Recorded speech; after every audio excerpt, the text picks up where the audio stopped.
Welcome to day 3 of International Dark Sky Week and a live presentation with Richard Louv, best-selling author of Last Child in the Woods. He'll be talking with us shortly about childhood and the night. Hi, I'm Ruskin Hartley, Executive Director of the International Dark Sky Association. For more than 30 years, IDA and our members around the world have been working to protect the night from light pollution. This year, during International Dark Sky Week, we have a great lineup of speakers discussing the art, science, and culture of the night and how we can work together to protect it. Go to idsw.darksky.org for the schedule, link to presentations you might have missed. You can tune in later today, learn about ancient skies, the cosmic memories of the Mayan people, and end the day with a reading by Paul Bogart from his book, The End of the Night. There are also some great activities online that you can do at home. Wanted to start by thanking all our members and supporters around the world for making this possible. Thank you. We couldn't do it without you. I first met Richard Louv about a decade ago when we were both working on some park issues in California. His work and his thesis about nature deficit disorder and the impact that nature has on children really resonated with me on a very personal level, being a child who'd grown up playing in the woods behind my home in Britain. I recently reconnected with Richard and was really excited to learn that he actually lives now in an aspiring dark sky community. Really excited to hear what he has to share with us today about his thoughts about childhood and the night. And really encourage you, our audience, to follow along, ask your questions in the chat box, wherever you're watching, tweet at us using hashtag IDSW2020. We're monitoring the questions and we'll get to as many of them at the end as we can. So maybe we can bring Richard up now. Hi, Richard. Howdy. Thank you so much for joining us. I'm really excited to hear what you have to share with our supporters around the world. Thanks, Ruskin. First, I'm honored to be asked to talk to you. I've been a fan of the dark sky movement for a long time and the IDA. I've written some about it. I don't pretend to be any kind of expert about the stars or the night. I have written about it a bit, though, and I've thought about it a lot. As I prepare for this, I remember my first son when he was born and how he was born when it was dark and it started to become light. And I held him in my arms and I walked to the window and I showed him his very first dawn. If the time and place are right, you can show your child the world in the beginning. The sky, the moon, the stars, the frost on the pane, the dawn. My second son, and both of them are now in their 30s, which I'm not sure how that happened, but my second son, Matthew, first son's name is Jason, my second son's Matthew, I recall, I think it was a Perseus meteor shower, and I knew it was coming, and he was about 10, I think.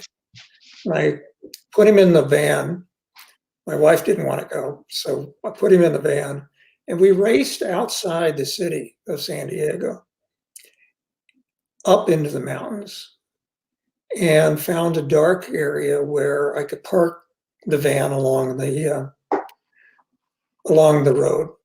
And we jumped out, and we ran away from the road down into a deep ravine where we could lie with our backs against the edge of the side of the ravine and watch the meteors. And it was a peak experience for both of us. A few years ago, my wife, Kathy, and I were gonna watch another meteor shower. We drove out to the mountains where we live now, and we parked right on the edge of the Anza Desert. It's a big drop off down to the desert.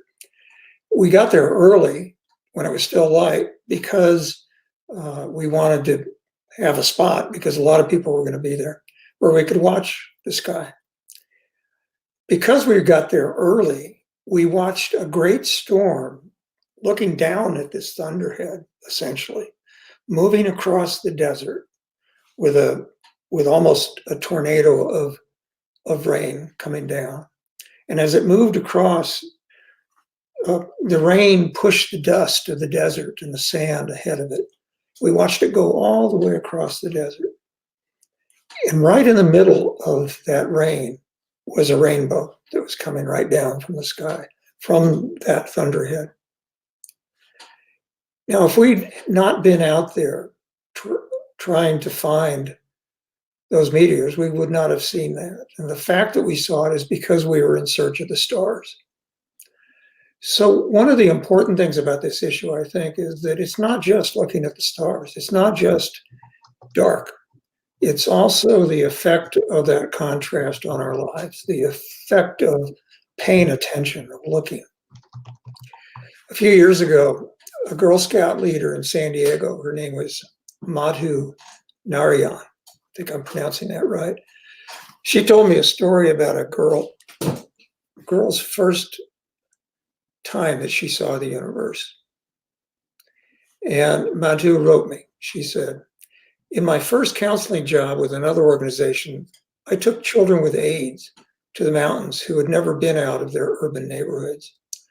One night, a 9-year-old woke me up. She had to go to the bathroom. And Madhu continued. She said, we stepped outside the tent and she looked up. And the girl gasped and grabbed my leg. She had never seen the stars before, ever. That night, I saw the power of nature on a child. She was a changed person.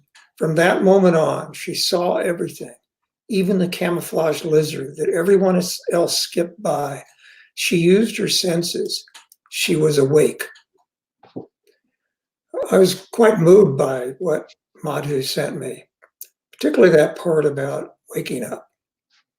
And we talk a lot about being woke these days, but there is a different kind of awakeness that is separate from our political views. It's simply being aware that we live in a universe and that we are not alone in the universe.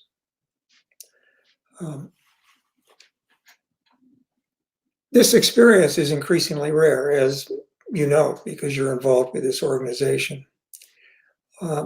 The journal, a few years ago, the Journal of Environmental Health Perspectives, reported this, quote, when a 1994 earthquake knocked out the power in Los Angeles, many anxious residents called local emergency centers to report seeing a strange, giant, silvery cloud in the dark sky. What they were really seeing for the first time was the Milky Way, which had long been obliterated by the urban sky glow. Now, these days, for children and adults, sky blindness, as I called it, is, and I think you call it that too, is common. Yeah, we can download one of those stargazing apps that are kind of awkward when you hold it up on your iPad to the sky and you wonder why you're doing that, and point our smartphones at the sky to quote unquote see what's up there. But somehow that's, not quite the same experience. 2/3 of the US population and more than 1/2 of the European population may have already lost the ability to see the Milky Way with the naked eye. When air pollution and urban domes of artificial light obscure our view of the night sky, our mental and physical health pay a price. Your organization has educated many of us about that research. Stars or no stars, natural darkness has value. Our biological clocks count on it. Researchers in Israel have linked the amount of artificial nighttime light to higher rates of breast cancer. So now I wonder, just as people are seeing more animals right now because of the pandemic in cities, and they're seeing clearer skies and water, are they seeing more stars? The International Dark Skies movement has helped many people and communities begin to change all of this. As was said, I live in Julian, California, which is a town east of San Diego, up in the mountains. And it's applying now to get dark sky status, or it's about to apply. Some cities now require low pressure sodium street lights and other light pollution controls, but regulation alone won't cure sky blindness in daytime or night. I think what we need most is a perception of value ultimately, our relationship to the sky is not only about health, and we do need more research on that front, but also about wonder, a sense of wonder. One professor told me, if we can't see the stars, how will we know our place in the universe? As part of the new nature movement, which I and many others have been working on for now about 14 years, sometimes called the Children in Nature movement, sometimes the No Child Left Inside movement. I prefer to call it now the New Nature movement because it includes the rest of us too. As part of that, the service organizations, astronomy clubs, camps, scouts, places of worship, family nature clubs, and lots of other organizations, I think, could and should create more programs like the one that Madhu Narayan with the Girl Scouts worked with. Programs that focus on the kids who don't have the resources or the access for stargazing, particularly those who live in urban neighborhoods where seeing stars is a rare experience. Every child deserves to know the stars, to have the kind of memory that Rosanna Niata Snyder of Seattle, Washington shared with me a few years ago, and which I shared in one of my books, which was called Vitamin N. And she wrote to me and she said this: last night, right before bedtime, my 4-year-old daughter wanted to invite us to what she called a perfect party that she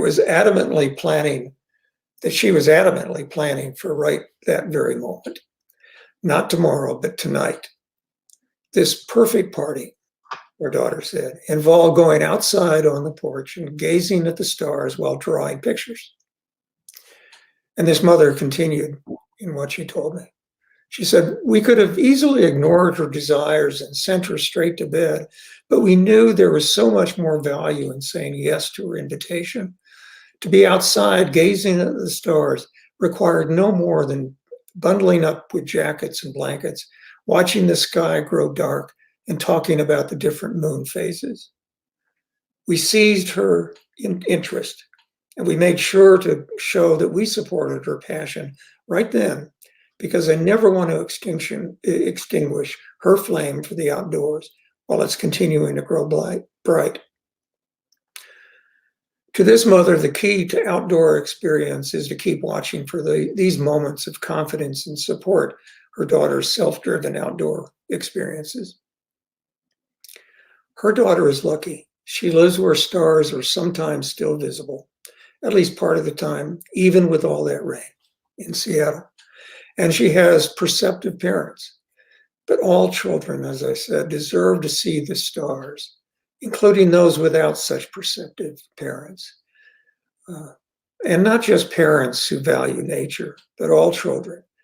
Not just children with a certain set of abilities, all children. Not just children from a particular ethnic background or immigrant group, but all children. They need and they deserve and they have the right to live where starlight has faded completely. That's the great and important work that IDA has been doing for a long time. And I congratulate you on that. I hope that you continue that, to expand that. And I have a feeling that right now might be a pivotal moment. We've been noticing, by we, I mean myself and the Children in Nature Network, which is the nonprofit that grew out of Last Child in the Woods, have been noticing, as many of you have, a surge in interest by media, but by the people we are in contact with, by schools, by parents, a huge interest now in nature. Our executive director of the Children Nature Network said the other day, we used to have to work hard to convince people that the natural world was connected to our health, our mental health in particular, but also our physical health and our sense of wonder, our sense of being fully alive. Lately, we haven't had to convince that many people. I don't think we know what we have until it's gone, until we can't go out there, until we're pulled back into our houses because of this pandemic. Now we value it. more and more people want to be outdoors, want to be out in their yard, want to somehow look out their window and see something that nurtures them, something larger than them, perhaps through a telescope. So this is an important moment. I think there's a lot of psychological trauma occurring right now. It's accompanied by something very good, which is this new recognition that nature, beginning with nearby nature, just outside our window, has great importance to it. That hunger is going to grow over time. When the pandemic slows, and we hope ends, I think it'll be a little bit like a slingshot that's been pulled back. We've been pulling back into our houses. The programs that take kids outdoors and parents and adults outdoors, they've pulled back because their budgets have been cut or being cut. They've been cut back because they can't physically do what they've done for decades right now. But when the slingshot is pulled back, it gathers a lot of energy. It's like a fly rod too, it does this, the back cast. That's where the energy is. And when that is loosened, when that lets go, because we come back to the world outside our houses, beyond our houses, outside our neighborhood, I think we're going to be even hungrier because that desire for what has been taken away will have grown and grown. At that point, there may be great cultural, a great cultural reentry. A difficult time. Anybody who's gone to another country that's much unlike the United States and come back, and they enter the airport and full of TVs with Wolf Blitzer yelling. You have this cultural shock coming back after being to a country that is not quite as developed as ours. As we re-enter the work world, as our kids re-enter schools, we'll have a similar culture shock. A few years ago, actually in 2012, I was asked to come to Newton, Connecticut, where the children were massacred in that school. And I was asked to give a speech at the town hall there. The reason they asked me to come there was because they felt that nature had something to do with the healing of the wounds of that terrible massacre of children. And they asked me to come 3 months after the event. And I asked them, why 3 months? And they said the psychologists had told them that for the survivors of such great traumatic events as that was, their survivors are affected and have the deepest trauma 3 months after the event. So in addition to the trauma that's going on now, accompanied by good things, I think as we re-enter, there will be another trauma, another psychological trauma of the survivors.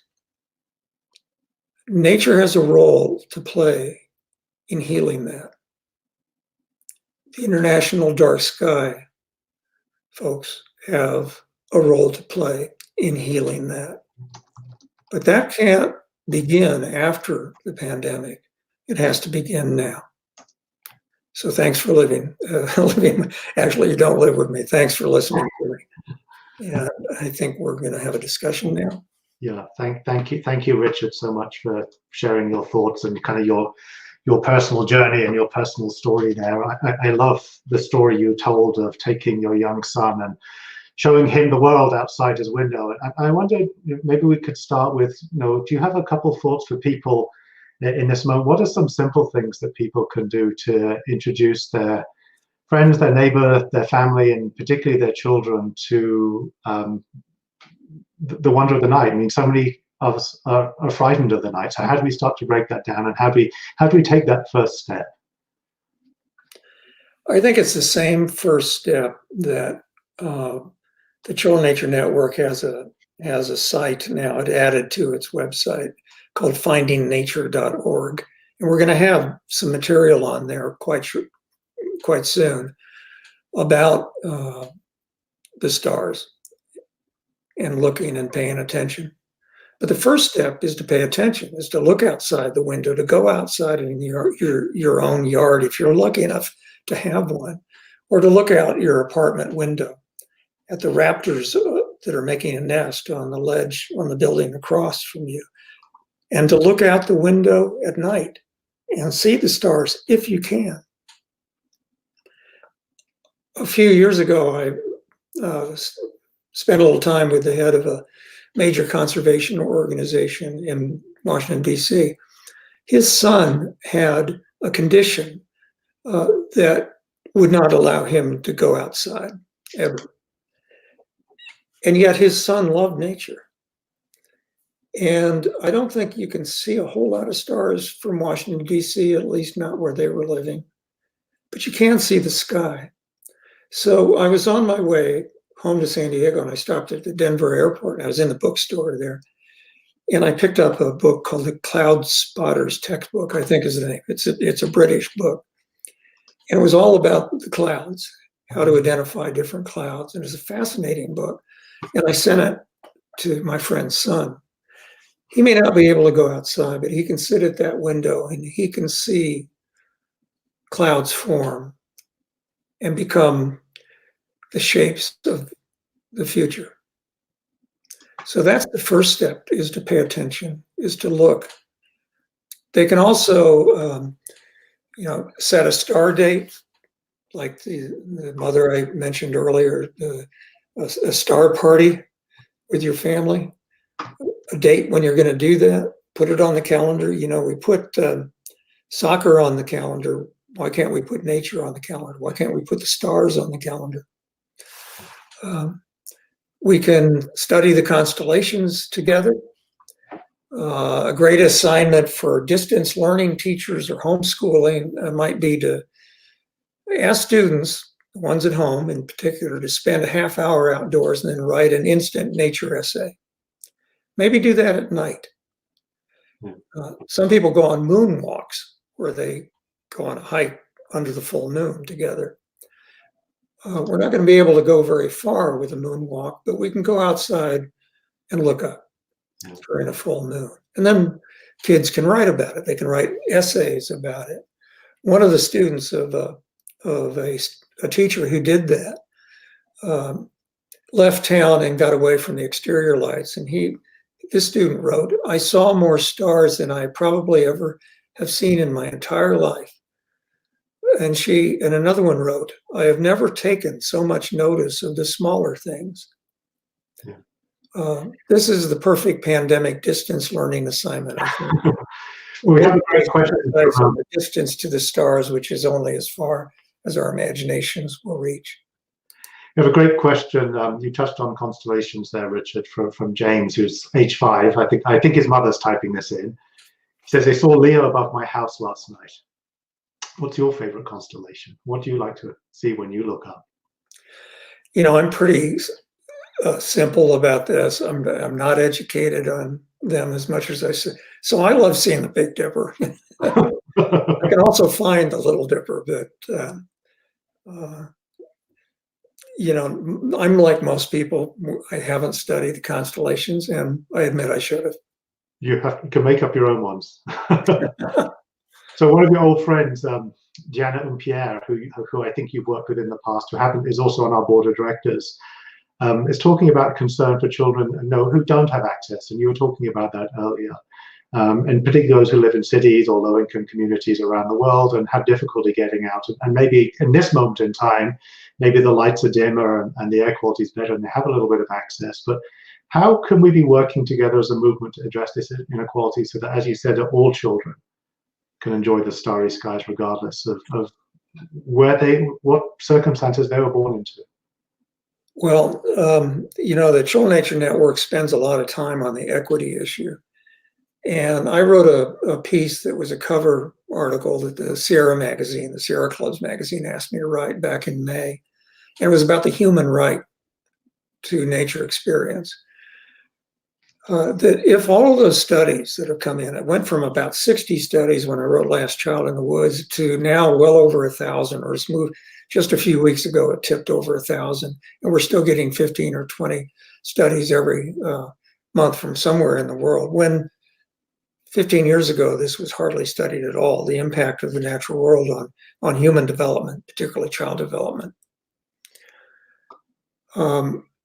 If all of that is true, and it all pretty much points in the same direction, which is that an experience with nature, including nighttime nature, including the stars and the sky and the clouds, that is fundamental to our human health. That is fundamental to our humanity, and anything that is fundamental to our humanity, people have a human right to that. We need to start talking about it like that.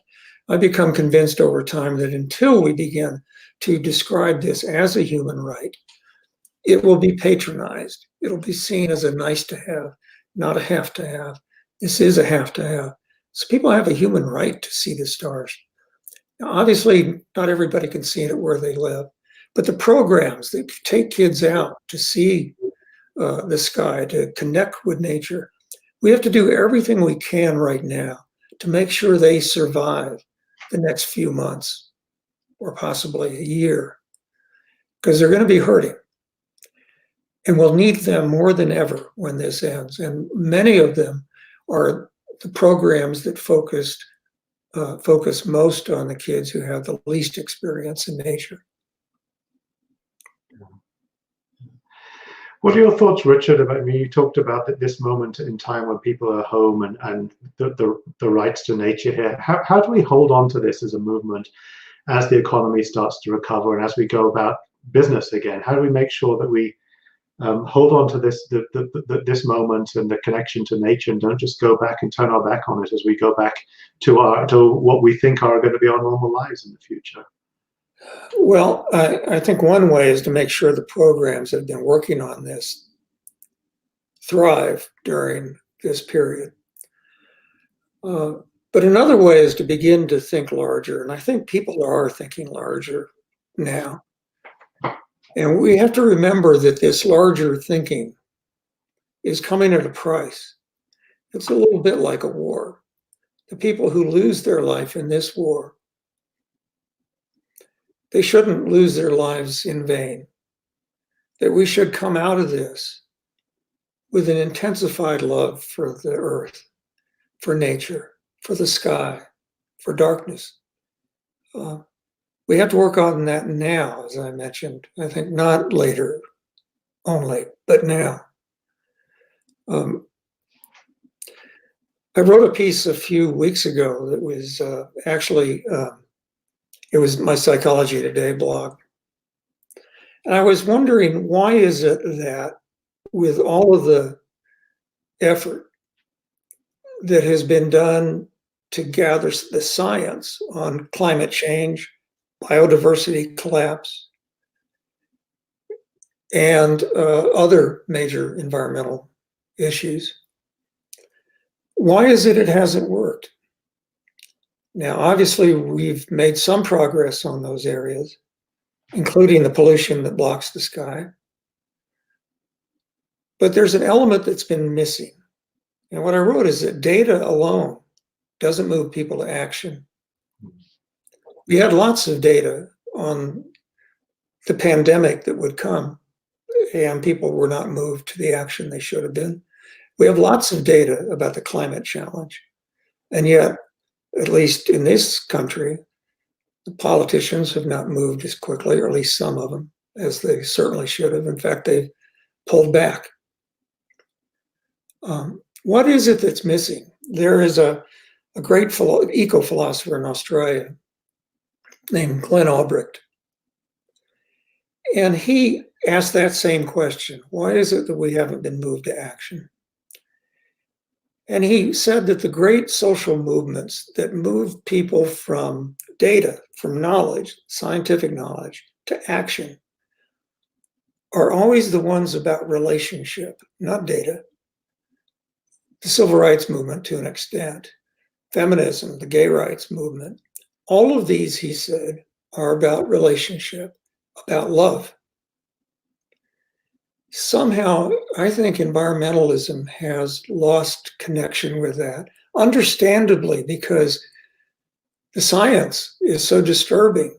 And one would think that would move a society to action. But data alone doesn't do it.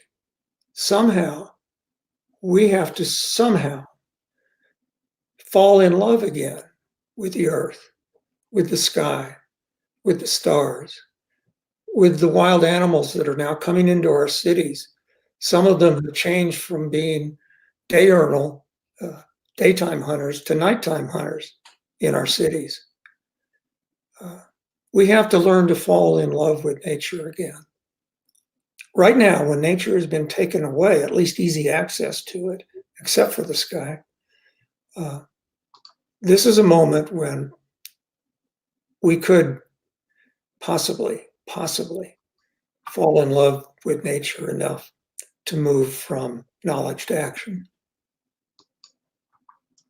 Yeah, that really resonates in terms of, we are moved to protect things that we love.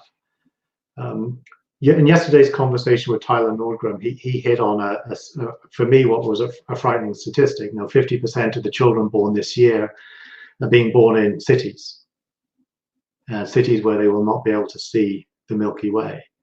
So again, it comes back to probably the most challenging question here, just your thoughts about how we kind of break down that connection. How do we have people fall in love with something that they have never had the ability to experience?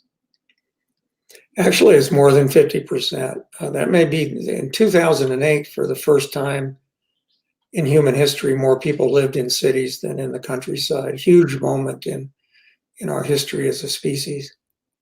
And it's going to increase greatly. So increasingly, if we care about nature, it's not just about Yosemite. We've got to care about our cities. We've got to think about how they are. I mean, if this continues, one of two things will happen. Either as urbanization spreads, we'll lose whatever connection we still have to the natural world, or door number two, we'll have a different kind of city in the future. A city that's actually an engine of biodiversity, not just its enemy. There are people all over the country and around the world working on solutions to that. Some of them are already on the ground. Some cities have wonderful wildlife corridors that go through the city that channel the wild animals that are coming in to cities. The wild animals channel them, create open spaces for people and those animals. Many people are beginning to replant their yards with native species to feed the food chain. The food chain specific to the bioregion in which one lives, to improve the biodiversity within cities. Doug Ptolemy, the great botanist and entomologist, has suggested a homegrown national park, that by replanting all of our yards with native species, we could create what he calls a homegrown national park informally, not having to wait for government or nonprofits. I think there's the opportunity there, Richard, to kind of move our experience and understanding of the night beyond something that is just in the stars above. If you're planting things, think about planting plants that will attract night pollinators. So much of the world is at night, and then sit outside at night and see what comes and have that type of experience. So it's not, I think that even if you're in a city, there are things that you can be doing to get experience and exposure to the world at night beyond the stars above. There's a great question here from Masaki, or just about Yamoto, which I think is certainly, as a parent with a young kid at home, I struggle with balancing this. But do you have any tips on how to balance technology that we're all, here we are speaking via video call with nature, video games, and the internet and tablets versus getting outside? I mean, how do you create a realistic balance there without turning it into a constant battle? One of the books, I've written 4 books on this disconnect and how to reconnect to nature. One of them is called Vitamin N for Nature. Yeah. And it's the kind of book that I usually don't like to read, let alone write, which is it has 500 actions that people can do. I finally wrote that because people told me they needed a list, that we have a whole generation that has been more familiar with electronics than with the natural world. And so they need a place to start. So this book has a list. There's a section asking that exact same question, which is how do we find a balance between technology and direct experience in nature? I've said for a long time that I am not anti-tech, but I believe in a kind of equation, which is the more high-tech our lives become, the more nature we need. It's an equation. It's a budgeting issue for families and for schools and for the whole society. The more high-tech our lives become, and they will become more high-tech, the more nature we need as a balancing agent, because too much time on screens takes a toll on us. We have to have nature as a balancing agent to that for our own health. And there's a lot of research that backs that up. Yeah, that's great. And I think that in this moment, there's going to be acceleration of technology. So we have to, if your equation holds true, accelerate our connection with nature to balance that out. Otherwise, we'll have bad outcomes. We've had a couple of questions here. We've probably got time for a few more questions. We've got a question here about steps that people can take to help tackle light pollution. And I'm just interested, Richard, you live in an aspiring dark sky community. And one of the concepts there is communities coming together to reduce and mitigate light pollution in their cities and their communities. And I'm interested, kind of, have you had any tips or tricks from your community and your experience working through that? Yeah, I've not been directly involved with that because we only moved here about 1.5 years ago, and we're still getting used to the mountain lions in our yard. So I've not been involved. In fact, I only learned about that recently in Julian, that this effort is underway to apply. Yeah. I know that some of this must involve something other than applying to the city or the county. Yeah. Some of this has to be personal. And just relate this, which is one woman who's very involved with this was quite upset because there's I'll get in trouble for saying this because it's a small town, but there's a lodge overlooking a big valley, and it has its lights full bore all the time. It has a lot of security lights. And she was saying someone needs to talk to the people who own that lodge because it really disturbs the ability of people around it to see the sky. Yeah. Well, actually, later today, we believe this starts at home, Richard, and later today, actually, IDA is going to be releasing a home lighting assessment, so that people can literally take a little check sheet of 5 simple principles about ways that you can use light responsibly and apply them in your home, the place that you're living, and maybe use it to go and apply with a neighbor. You don't have to seek accreditation through the International Dark Sky Places program to take simple steps at home. It's really just about being thoughtful and mindful about the ways that we use light. If you're not outside, you probably don't need the security light on. And if you do want a light, have it put it on a motion timer so that it triggers when you come home. So that we provide some simple tools and resources that people can take and think about steps that they can take at home. I think that's a great idea, and I'd like to learn more about that. Maybe Ruskin, you could write a guest blog for the Children of Nature about that. And the reason I like that is the same reason I like the idea of planting our yards with native species and together creating a homegrown national park and not waiting for government. And it's the same reason I like the family nature clubs that have sprung up around the country. These are multiple families that join together to get their kids outdoors. And they do it informally. They just download a toolkit for how to start their own, and they're off doing it. There's 2 kinds of ways to make change in the world. One is grassroots, and the other one is grass tops. Yeah. Grass tops gets the most attention. How do we get a law passed? But what you're describing there, Ruskin, with assessing your own home and then encouraging your neighbors to do the same thing, that's an example of what I call self-replicating social change. Yeah. You don't have to wait.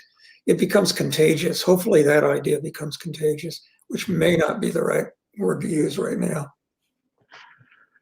Well, we hope it takes off. I mean, it's a number of our chapters have been putting this on, and we've like kind of worked with them to develop a standard that we think will work in most places around the world. So we're excited to launch that and have people have this self-replicating social change as part of one of the things that they can do to both tackle light pollution and also expose people to the beauty of the night. We have probably time for, do you have 30 seconds to kind of close off and any last thoughts you'd like to leave people with, Richard? And maybe share with people if they'd like to get in touch with you or join this broader movement. How should they get involved? Well, the Children in Nature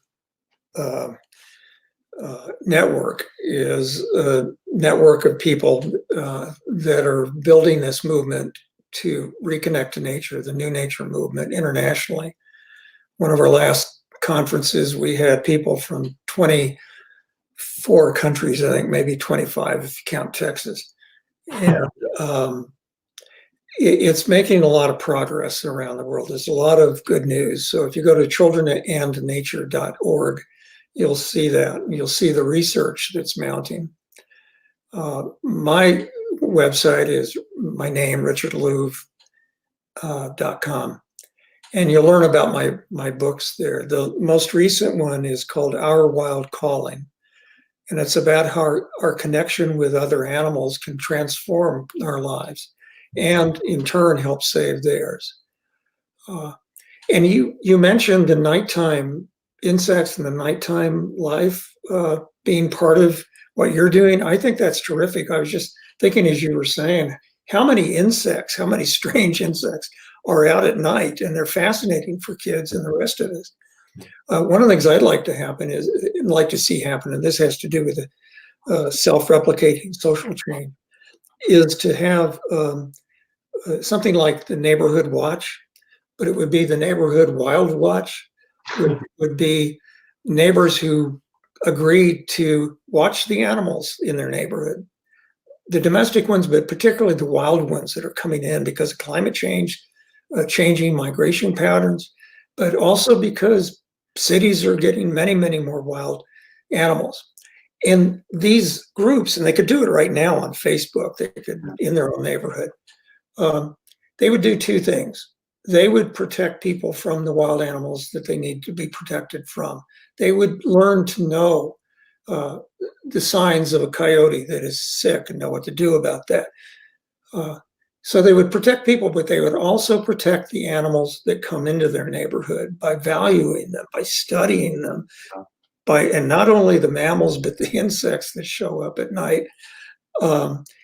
I think that this could also be combined with the idea of looking at the sky at night and valuing the dark sky and the dark city. Well, thank you, Richard. Thank you for sharing your thoughts and taking some of these questions. It's been a real pleasure to spend the last 45 minutes or so with you, hearing your thoughts about this. And I wanted to give a shout out to all the people who've been following along, all our members and supporters around the world. Thank you for joining us today. If you've enjoyed this program, Richard gave us a perfect setup for what's happening tomorrow. Tomorrow is the 50th anniversary of Earth Day. We're really going to be focusing on the terrestrial component of the night. Travis Longcore is going to give a great presentation about what we know about light pollution and animals. And actually, my wife, Dr. Emily Burns, is going to be talking about some of the work she's been doing, setting up wildlife cameras both around our home. So she's been tracking them around our home, Richard, but also in terms of the study she's been doing along the proposed border wall here in southern Arizona. So you get to learn about the sort of secret life of wildlife tomorrow. So we hope you come back, join us. Please continue to share this. Let your friends know this is going on. Check out idsw.darksky.org for more. That's got the schedule, and you can go back and look at any of the presentations that are past. Again, in closing, my name is Ruskin Hartley, the International Dark Sky Association. Thank you for joining us.